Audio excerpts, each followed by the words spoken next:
You have now been prohibited from publishing this book on Amazon. Tell us what happened.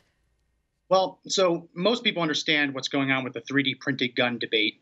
A lot of people think it's a Second Amendment issue, but the truth is it's actually a First Amendment issue, whether Americans have the right to possess and share information that would help them build a firearm. So the judge in Seattle that's issued the ruling that prohibits Defense Distributed from sharing these files, he doesn't think that the First Amendment argument matters. So I wanted to take it to the extreme. If you could publish it as a book, would anyone seriously say that I don't have a right to publish a book? And apparently Amazon feels that way. Amazon believes that it contains illegal content and violates their terms, so they took it down. I never really expected anyone to buy it. It was just an experiment, and it worked. Right. And if I'm not mistaken, several hundred people bought this within the first 6 days. You said it was a bestseller in, I guess, the Kindle category and some of the different, what was it, education category? It was a bestseller until Amazon knocked it down. I think that's pretty funny. Yeah, the coveted computer and technology education section. It was the #1 bestseller.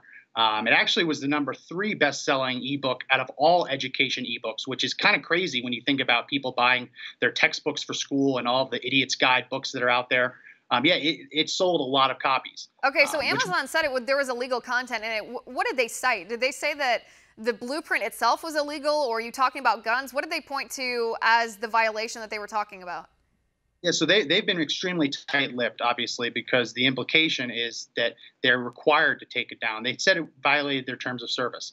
The Kindle content guidelines don't really list a lot. My book didn't have pornography in it. It wasn't offensive content.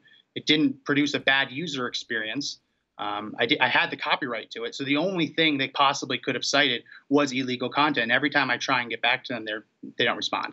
Right, so that's essentially book banning then. If they're actually citing, what is it? If they're citing this Seattle judge, and the Washington State Attorney General, of course, is arguing that it's highly questionable. This is a quote from them. It's highly questionable whether files that instruct a 3D printer to produce a gun at the push of a button are protected speech at all. That's terrifying. I mean, I've read the First Amendment many, many times. I know the First Amendment by heart. There is no exception for our right to free speech if liberals don't happen to like that free speech. There's no exception if the speech tells a printer what to do. That's a pretty dangerous argument coming from the left.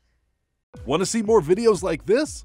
Click on the link below and subscribe to One America News on YouTube. And call your cable provider and kindly demand that One America News is added to your lineup. Call and subscribe today.